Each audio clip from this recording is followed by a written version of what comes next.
So first of all, I want to thank NYCFC and Inter Miami of finishing this game in regular time because I was definitely concerned coming into this game if this one was going to go to extra time. That means the game between Minnesota United versus FC Dallas is going to overlap, and not only the fact that that could be a problem with the way that both of these games was scheduled on FS1, and most likely the game that is going to be overlapping, which is the game between the Loons and FC Dallas, is probably going to be shown on another channel. Most likely it's going to be FS2, which will really frustrate both fan base because I know there's some people that don't have FS2. But also, I already prepared the board for the game between Minnesota United versus FC Dallas, and it's going to be really hard for me to kind of write down the notes as both of these games were going while I'm writing on this board, and then I'll also have to write it on the other board too. So, yeah, thank God that it didn't happen because in the end, NYCFC were able to win this one in regular time. And, you know, the scoreline, I don't think kind of indicate the fact that it wasn't actually as a blowout as what people think it is. I fought for the entire part of the first half. It was a game where, you know, both teams had some good opportunity, and it was a relatively entertaining game to watch in the playoffs. But then in the second half, that's when NYCFC really put the foot on the gas, and that for Inter Miami, the inexperience of them never been in this situation. Well, you know, I know they did made it to the playoffs in the playing round, but a lot of these guys were not part of this team. So, you know, there was a lot of players playing their first playoff game, and it kind of showed, especially on the defensive part, where, my goodness, there was just some brutal turnover that they were committing, and some of them led to goals for NYCFC. But early on, in the third minute, Pozuelo did fire it just wide from long range before Johnson denied Taylor from close range, and I thought it was a promising start for Miami. They had a couple of good looks, and really it was a slow start for NYCFC in this one. Though in the 7th minute, Rodriguez did went through on goal, but he actually slipped on the turf. And by the way, you know, in terms of the pitch itself, I mean, obviously there's always this discussion with the way that this is taking place at a baseball stadium, even though it's taking place at Citi Field. But, you know, I think many people have said that, you know, the pitch at Citi Field is definitely a little bit better than the one we see at Yankee Stadium. And in some way, I do have to agree. I think the pitch looked much better. The camera angle, you know, looked much better, although it was kind of questionable that they decided to have the camera angle in a way where you can definitely saw a ton of empty seats on the right side there near home plate, and also down the right field line. And that, yeah, first of all, I kind of was surprised that NYCFC didn't sell tickets for those section, because, you know, those sections are pretty close to the pitch and it's kind of empty. And again, it just doesn't look good with the way that, you know, for a playoff game like that, you want to have the stands to be filled. And they did show the home the other side of the stadium in one of the angle, and looked like that one was packed. So again, it was a weird decision for them to maybe not just switch up the angle, because, you know, if you're gonna have one side of the stadium going to be completely empty, yeah, I mean, it's not really a good look on TV, especially for playoff game, which, you know, for the most part, playoff game this season, you can definitely see there's been the hypes around. I mean, besides maybe the game at Red Bull Arena, pretty much all the playoffs game has been packed into the rafter. And that, you know, in this game, even though it's taking place at Citi Field, I think there was definitely more fans in this one, even though, as I said, in one angle, it looked like it was just completely empty. But also, like I said, the pitch didn't seem very bad, except for the obvious part where the grass is overlaying the infield dirt that is part of the baseball diamond. But in the 8th minute, we came a whisker away of seeing the opening goal when the post denied Martins and NYCFC the opener. It won't be the last time we see some crazy thing happen with NYCFC hitting the post. But, you know, I also thought it was a great start for the neutral to watch this game, because, again, anytime when you see a playoff game, you usually think maybe things were going to be a little bit slow.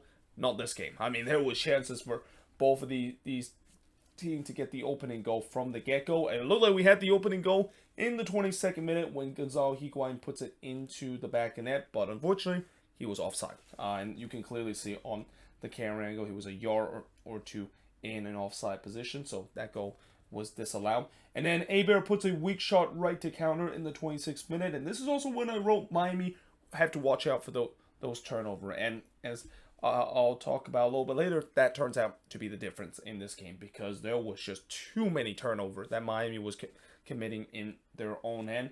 And then in the 27th minute, this is when we saw one of the craziest sequence of play I remember in the playoffs, where Aber actually went through on goal and he actually tried to chip Calendar there, but somehow in some way it was clear off the line by Bika, and not only he cleared that one off the line, he cleared it off the line and onto the post, and then it actually ricocheted right to McVeigh as that ball bounced off the post, and McVeigh himself, I don't know if he knew a lot about this, he actually deflected back toward goal, and somehow that one hit the post too. So, I mean, that is probably one of the most unorthodox double posts we've seen in the same sequence, but yeah, that definitely has that MLS After Dark energy, and you knew I had to write MLS After Dark energy has come a lot in the playoffs, because only an MLS After Dark energy and just peak MLS moment where we see this kind of situation where somehow the ball hit the post twice in this same sequence, but it's not the way that you imagine that it could happen. But in the 29th minute, Rodriguez did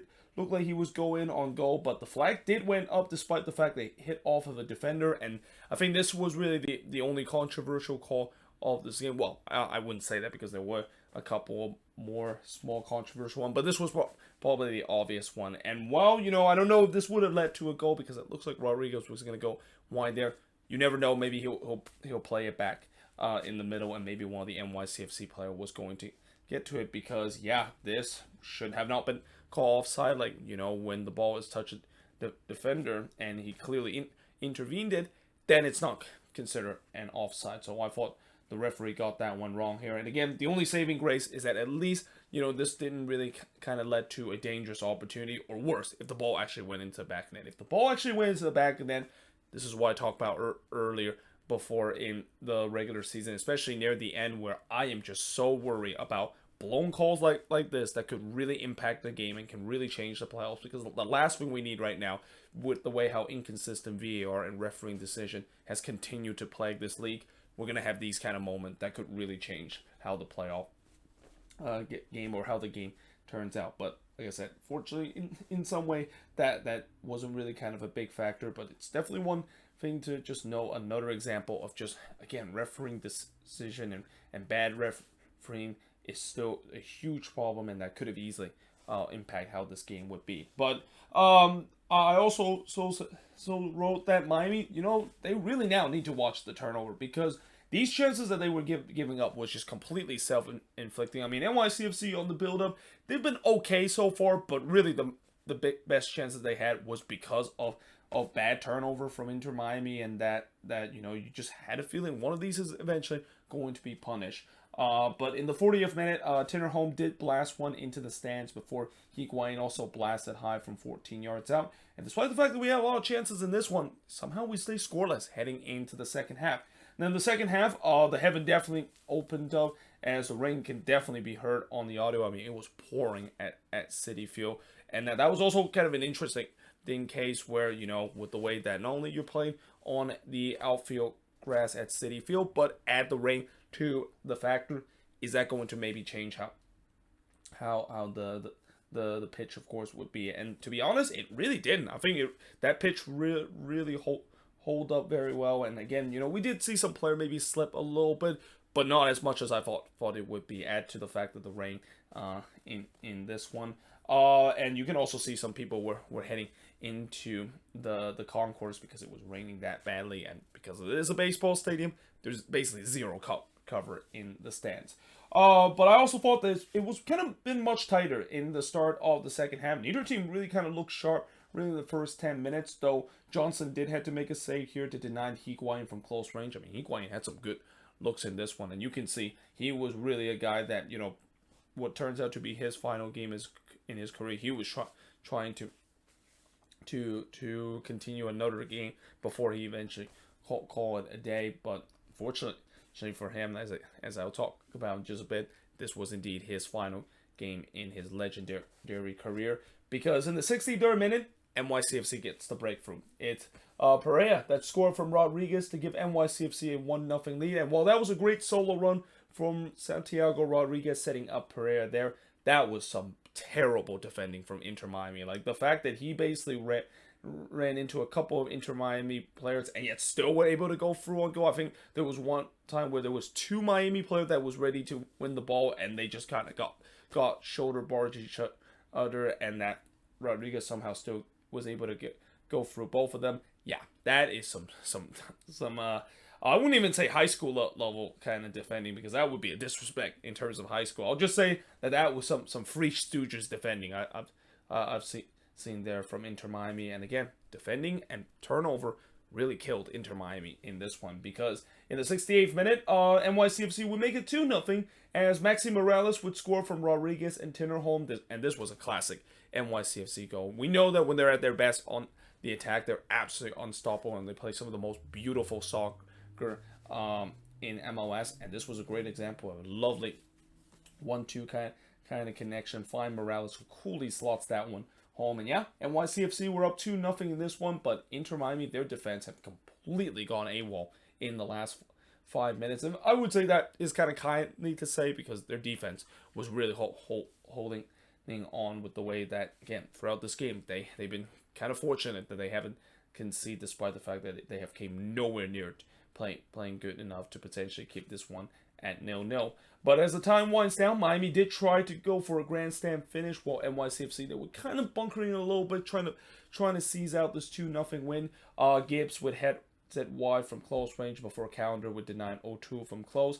Higuain then blast one into New Jersey from the free kick. I mean, that was more of just kind of a frustration kind of free kick, because again, these Inter Miami players, I'm pretty sure they're very frustrated with the way that the game really kind of got away from them in the second half.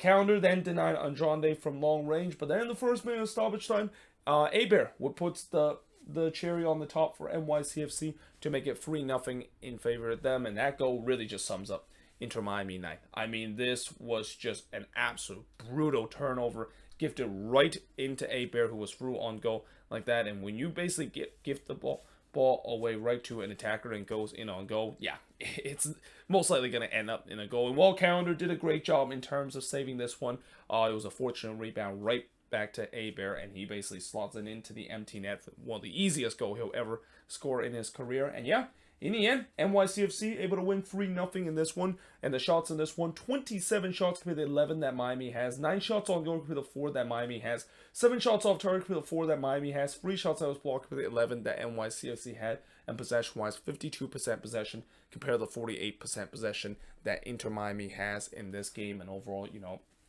NYCFC, we talk about, they definitely have the quality going forward. And I even question, in terms of losing Talos Magno, how big is that going to be on the attacking end? And really, it wasn't that much. And that guys like Santiago Rodriguez and Pereira has really stepped up, and even Maxi Morales continued to try to defeat Father Time of putting these incredible playoff performances. And yeah, this NYCFC team, if they can play like this, they have a shot of repeating. This has finally started to look like the NYCFC team that many people talk about, that they can definitely be defending champion. And it's also no surprise the fact that, again, this feels like very similar to last season, where NYCFC, right near the end of the year, after they got out of that slump, started to finally getting hot heading into the playoffs. And it's kind of the same case here. They were in a really bad slump in August. They got their acts together in September after winning the Confidence Cup, and next thing you know, they're now on a good run, and they are a team that, again, I know there's a lot of people talk about the favorites being like the Union or Montreal, or even as crazy as it might sound, maybe Cincinnati could be in that conversation, but not many people have given NYCFC enough credit. And the fact that, this is a team that they're reminding everybody that they are the defending champion, and there's a reason why they're going to try to defend their crown. And again, the way that they play in this one, they have a good shot in terms of doing it. But for Inter Miami, again, those turnovers, they was just absolutely brutal in this one. And that, overall, as much as this is kind of a disappointing way to end the season, I still think it's considered a successful season for Inter Miami, because nobody thought that this team was going to be here. Like, I know in the end Miami fans will be disappointed, but they were playing this game with house money. Like, even they win or lose this game, it is still considered a successful season, and consider they are really ahead of schedule in terms of this deep rebuild that they're going through in this first year. I mean, there's definitely some good things that could happen with this team in the future. I mean, they can maybe sort out their defense a little bit, and maybe figure out in terms of the fact that, you know, what happened when Higuain now retire. Is Campana going to be the guy that, you know, seen that he was kind of the guy, but he kind of fade away in the second half of the season. Maybe they might need a replacement in that. And not to mention, you know, because they're Inter Miami and owned by David Beckham, you know they're going to be linked with some of the most well-known players that maybe are past their prime, but are going to just come to Inter Miami because of getting a last paycheck and maybe gets the butts in the seat. I mean, a certain Argentine number 10 could be in that one. A guy that have played many times with Barcelona or PSG could be in their future, or even maybe a certain number 7 that played for Portugal and play all the time with Real Madrid and Juventus and even with Man U, could maybe in their future too, in terms of the next big superstar player that could land in Inter Miami. But either way, hope you guys enjoyed this video. If you do, make sure you guys hit like, smash the subscribe button. Let me know in the comments below what do you think of this game. And yeah, hope you guys enjoyed this video, and I will see you guys next time.